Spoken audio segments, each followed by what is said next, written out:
lot of boxing, a lot of sparring, all the physicals, training, running, lifting weight. That's beautiful. But you need to practice on what you have to do, and you have to box. So you should do as much boxing as possible leading up to the fight. Who am I? Who am I to the people? I have a kid now, like I said before. Honestly, it's just that fatherhood time. I haven't yet spent much more time with my son as I would want to. And he'll understand that as he gets older. If I can see, how can I change and how can I give my son more knowledge rather than luxury things, then I'm going to do that. And the take back is really just about inspiring others like we always do, and grabbing everything, becoming a 2-time undisputed world champion, breaking history, making more records, doing things that people have yet to see. And I'm just grateful to even be here, honestly. You hitting the bag, Greg? I see you hitting it when you walk. I want you to do like this. Boom, boom, boom, boom. Let's keep for boom, boom, boom, boom. How long you can do that? 1, 2, 1, 2, 1, 2.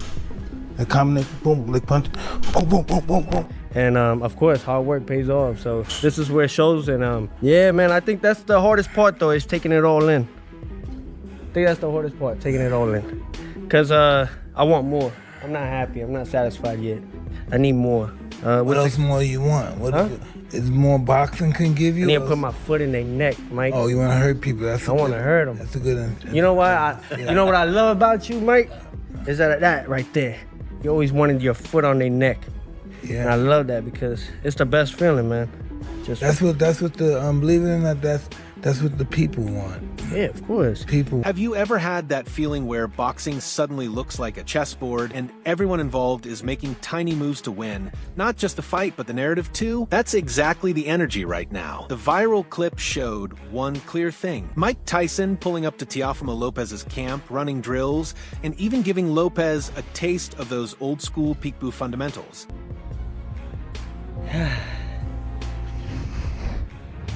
I just say to God, I need your help here. Because I'm about to do something that I'm not built to do, and that's quit.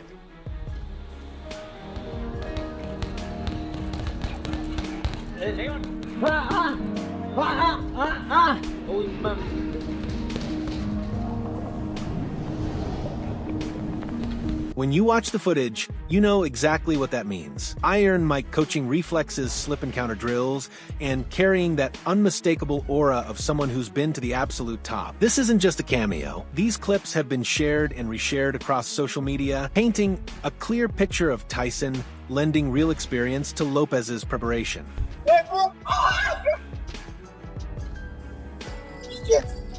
Now, let's flip the tape. After those sessions came a curveball. Tyson, never subtle when he has an opinion, started talking about Shakur Stevenson. His comments sounded like compliments wrapped inside warnings. On one hand, he praised Stevenson's polish and ring IQ. On the other, he was blunt about what it takes to survive someone like Teofimo at this level. That mix, respect plus reality check, is why his words land like a forearm slap across social feeds. If you're Stevenson, hearing Mike Tyson say respect, but don't get too confident, is exactly the kind of public pressure that snaps you fully awake. Do you recognize this energy? Energy is beautiful, but we need something to match it. We need some. Can't nobody match this energy, Mike. Come on. I know, but you're looking at it, and this used to be a space that you lived in. There's no doubt about it. That's why I'm getting excited with the other opponent. Mike's just an instigator at this point. He just wants to instigate it. I love it. Yeah, but I think the biggest thing about it though is that guys like yourself, legends, I call it, is you guys paved the way. And I appreciate the sport so much, but there was one thing that you had once said, it's like, the way I love the sport, it could hurt you though, because it could break your heart many times. Oh, many times. And that's what it's been doing. Man. I love it, I love the sport, but my biggest thing now, my goal is not about, yes, the financial funds and all that, absolutely.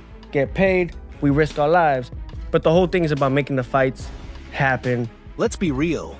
What does it mean when Tyson, the man who literally rewrote how power and intimidation show up in the ring, takes time to teach a young fighter like Lopez? First, it shifts the narrative. It tells everyone Lopez isn't just training hard. He's absorbing old-school craft that's been battle-tested. Second, it creates uncertainty. Tyson's peekaboo style is built on compact defense, heavy counters, and brutal timing. That's a nightmare scenario for a fighter who relies on single-shot torque and explosive bursts. In short, the Lopez walking out of those sessions isn't the same Lopez who walked in.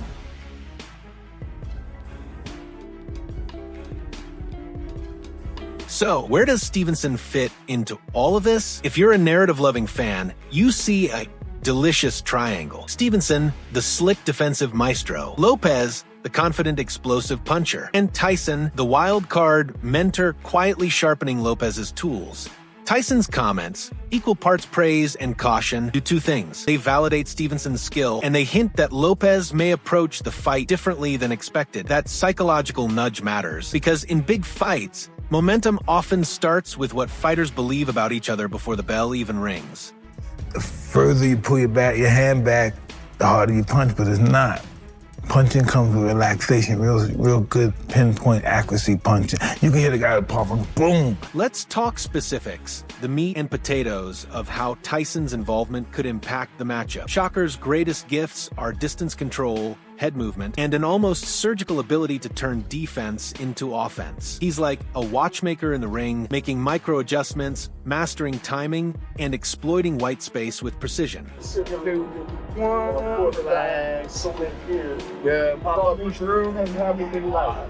3, 1, 2, 3, back.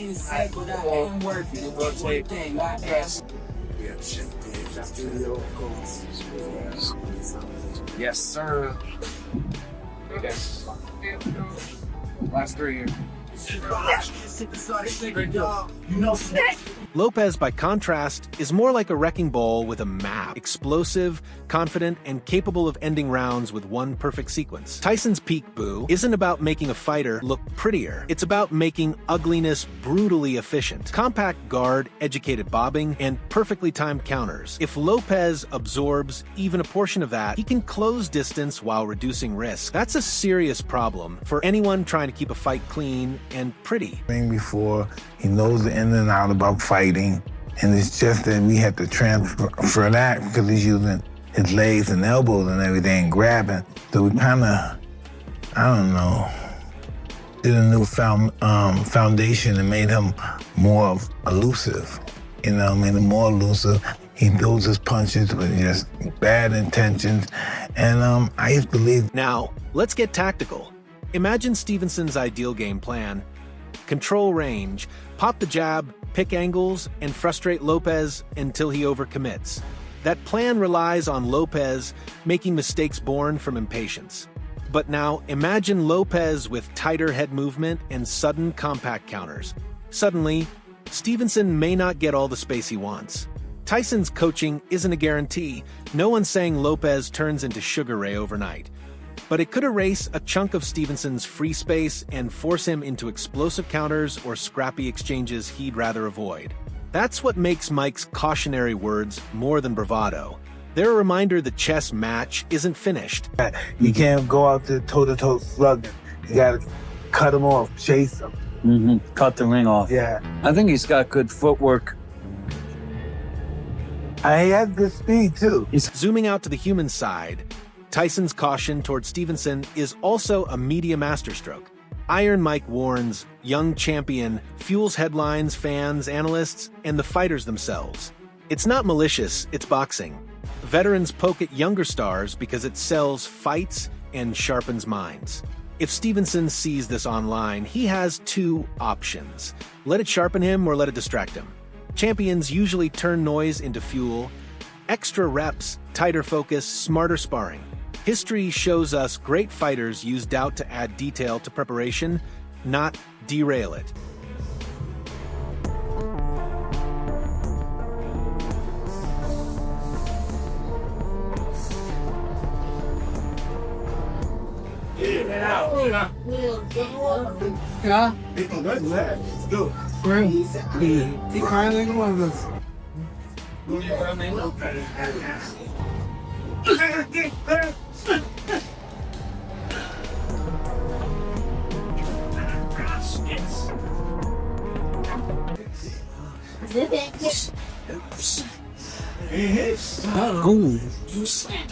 I'll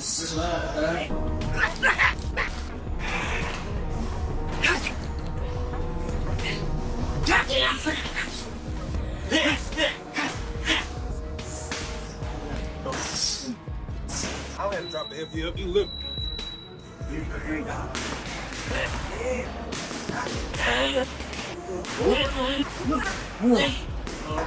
Here's where fans and analysts get playful. Is Tyson's involvement strategic theater? Could the Lopez camp be planting an inferiority complex into Stevenson's feed? Maybe.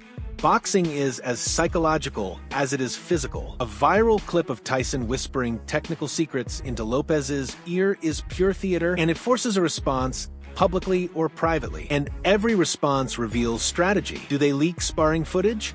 Do they double down on Stevenson's defensive genius in interviews? The social war becomes another round. And yes, we've seen new footage from Shakur's camp. But don't get it twisted. None of this erases Stevenson's strengths. His film shows elite movement, timing, and calm under pressure. Tyson's comments aren't a prophecy of doom. They're a siren telling everyone to take nothing for granted.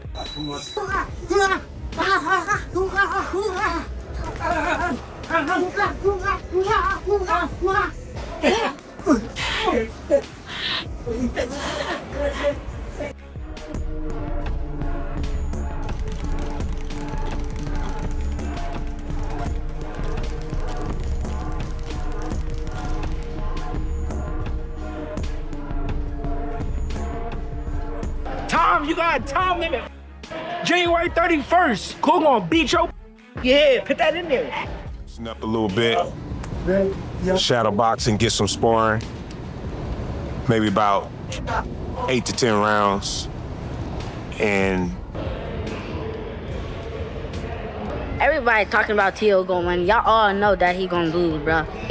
Shakur actually fight accurate people, like not bums. Like he fought Oscar Valdez.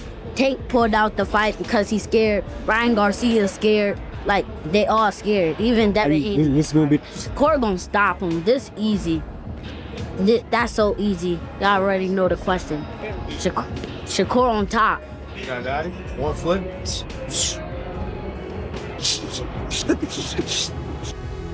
Let's get spicy for a moment. Predicting the fight is fun, but the real story is the human drama. A legend mentoring a rising contender while publicly sizing up a stylistic wizard like Stevenson. It's classic boxing theater. Past meets present, ego meets craft, and the media circus fills the gaps. On fight night, all the speculation either matters or disappears into background noise. The bell decides everything, but the build-up? Tyson's coaching clips and cautionary words have already added layers to the story. And honestly, the fight is cooler because of it. Fury said it doesn't matter if he has Muhammad Ali, Bruce Lee, and Mike Tyson training him. The fact of the matter is, all of those three combined are a novelty of the cuss style, of a boxing style that Mike knows like the back of his hand. And so, what should viewers watch for on fight night? First, watch how Lopez moves after those Tyson sessions. Tighter defense, fewer wild openings, more compact entries. Second, watch whether Stevenson's choreographed footwork gets disrupted. Does Lopez close the gap easier, or does Shakur create even smarter angles? Third, pay attention to the mental game. The first few exchanges will tell a big part of the story. If Tyson's influence shows up early in Lopez's approach, that will be the headline everyone rewrites afterward. Right fight for you, Teo. The best fighting the best. And I think that since, after a tremendous performance by Crawford against Canelo, you see that type of fight and the magnitude it brings, you want to emulate it. You could have fought anybody as well. 135. Look for unification. For you, why was it the right one? If you look in and around my weight class, I can't get the other big fighters to get in the ring. So you gotta go to somebody who's willing to do it, and he was willing to do it, so now we're here. What do you think of Shakur, his style? Great fighter. Good fighter. He knows how to fight. He knows how to box inside, outside. He knows how to use his lateral movement. So I think that all those things I need in order to enhance my skill sets and also to challenge myself, because we can't say we are the best if we don't see it or look for it or even go out there and test it. You've been critical of him, though, in over recent months. Like you said, he had the power of a 6-year-old at one point on social media. You did, yeah. You had a lot of tweets over there. I don't even remember. Dang. I don't even know what I'd be doing. But you seem to believe that 140 may be a bridge too far for him, a step too far for him. Shakur was honestly the most flawless from 123 all the way down to 114.